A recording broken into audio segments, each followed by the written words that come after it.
What is up, YouTube friends, and welcome back to Horticulture Geek, and thank you for joining me today here in the Horticulture Geek Gardens.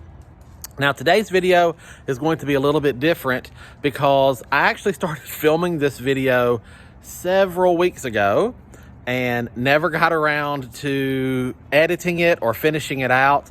And as I was working on some other projects, it's time to finish this project.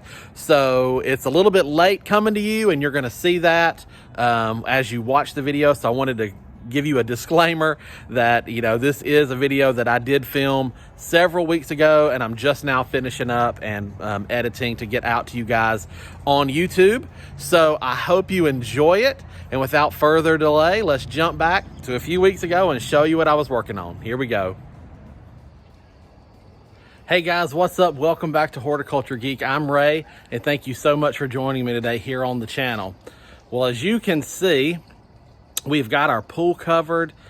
We are getting ready for winter here. It is late fall. It's already November. We have been extremely blessed this year, like most of the country, with a really good fall, not too much bad weather. We just got a light frost for the first time this past week, but that has triggered fall garden cleanup, and it has also triggered stores putting their plants on sale to make way for their Christmas trees and all that stuff. So today I'm working on some editing in the garden, and I picked up some fun new stuff that we're going to be plugging in, and I thought I'd grab the camera and show you what I'm working on in case you are in a situation like me where you want to edit some things out of your garden and get some things popped in that you truly love. So that's what we're working on today. So stay with me and I'll show you what I'm doing.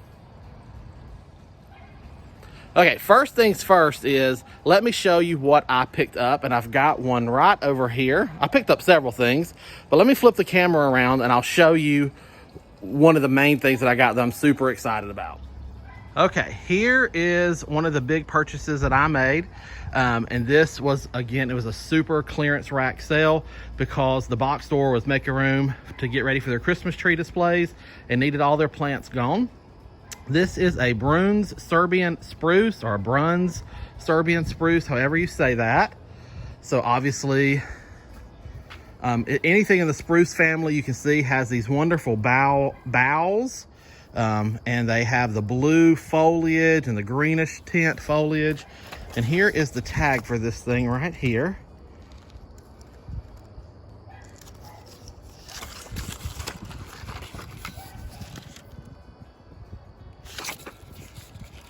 There's what I'm looking for right there.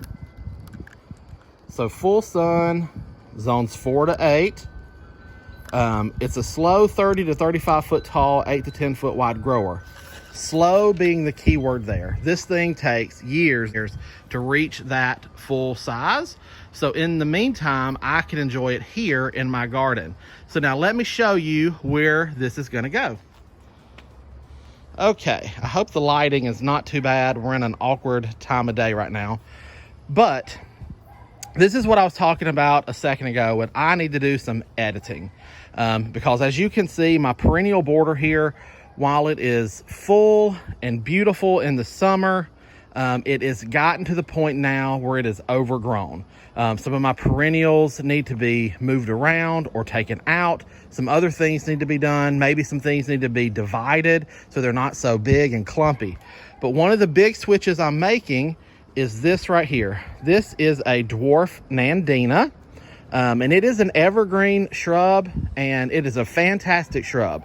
The problem I have with this shrub, which I've mentioned before in other videos, is that just like all Nandinas, if you see this one, it has red tinged leaves, which in the proper setting is absolutely beautiful. I love this plant, don't get me wrong. The problem I have with this plant is that it is set behind or in front of this reddish brown fence. And so it just kind of washes this plant out. It does not allow this plant to shine. And this dwarf Nandina, even though while it doesn't get hugely tall, and it is a non-invasive species, unlike a traditional standard Nandina. It still is quite bulky and squatty right there. And so I need something that's going to stand out against that fence, give me a little bit more height, a little bit more structure, and a little bit more texture. So that's why the Nandina is coming out. It is my big edit right now, and that Serbian spruce is going in its place. And now I just happen to have the other side of the swing already done. So let's walk over here and I'll show you what I'm talking about.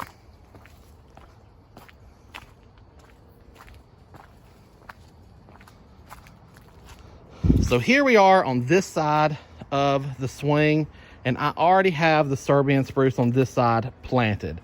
And so what this has done is that Nandina that was here on this side was even bigger than that one on that side. And it took up this whole section here. So now my clematis has room to grow. My perennials in front are gonna have more room to grow. And this Serbian spruce absolutely stands out against this fence, and it provides structure and interest and texture that is completely different from what was here. So that is what I'm doing today. So what I think I'm going to do now, and so I hope you like this. I tend to love it. And like I said, yes, this tree will want to get 30 feet tall, but it's going to take so many years to do that, that by the time it gets too big for me to want to deal with, it can just be ripped out and something new can be put in. That's the beauty of a garden, is you're never set in stone for anything you have. Everything can be changed. Everything can be edited. If you get tired of a plant, if your tastes change, redo an area. Absolutely feel free, have the power to do that. Do not be constrained by fear or doubt. You're only constrained by your imagination and your budget.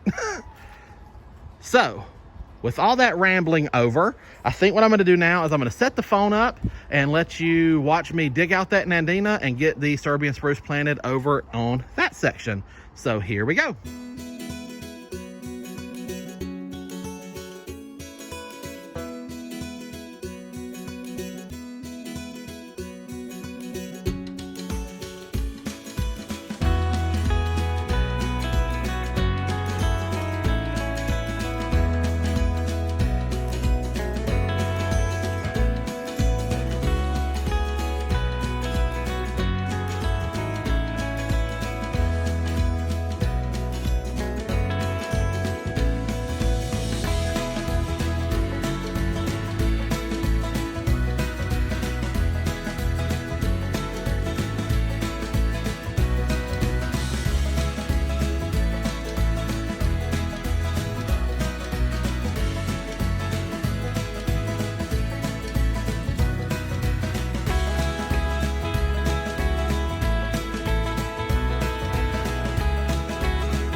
All right, so here we are, close up with the Serbian spruce in place of the Nandina.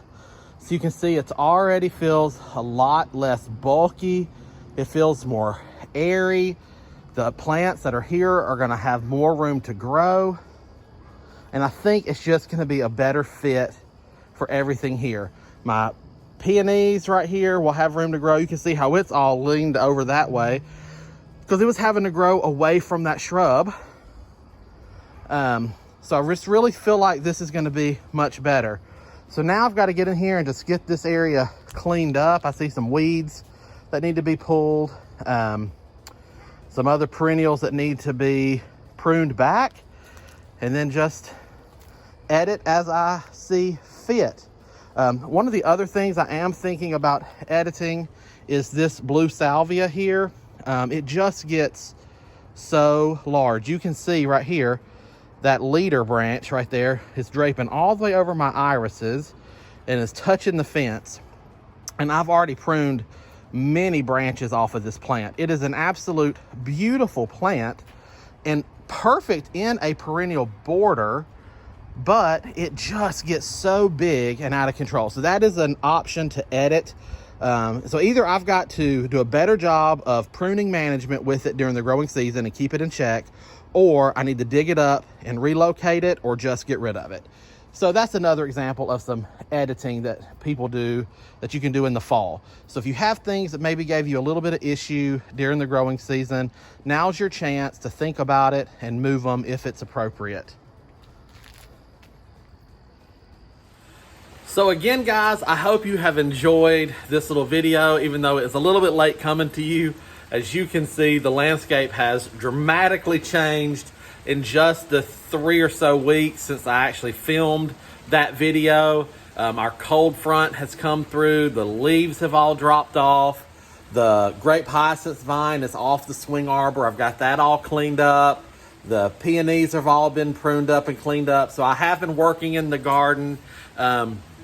But it is still a good time to think about those edits and think about those plants that maybe you're no longer in love with, especially if you're no longer in love with a plant. Now that things are starting to die back and you can really get in there and see where the footprint of that plant is and dig it out safely without damaging other things. There's still work to be done in the garden, and you can still absolutely feel free to do that if time and weather allow you to do that. As you can see today, it's gross and rainy. There's lots of things I need to be doing in the garden, but I think we're going to pass on that today. So editing and pulling out things or adding things in that you want to add. If you go to your garden centers, you can probably still find some good things. Big box stores are done at this point. You might find a stray plant here or there, but it's still a good time to get out in the garden and evaluate what's going on and look at what you need to remove or add. So I hope this video has at least inspired you to do that. I hope you've enjoyed it. If you have, give me that thumbs up. You know I would love that. And you can always leave some questions or comments down below if you have anything that you'd like to ask or say. And as always, the best way to help us out here at Horticulture Geek is to share our videos with others that you think may enjoy our channel. So get other folks to help and subscribe to the channel so we can continue to grow, and hopefully I can continue to bring you content that you're interested in. But until next time, from my garden to yours, I wish you all the best and happy gardening.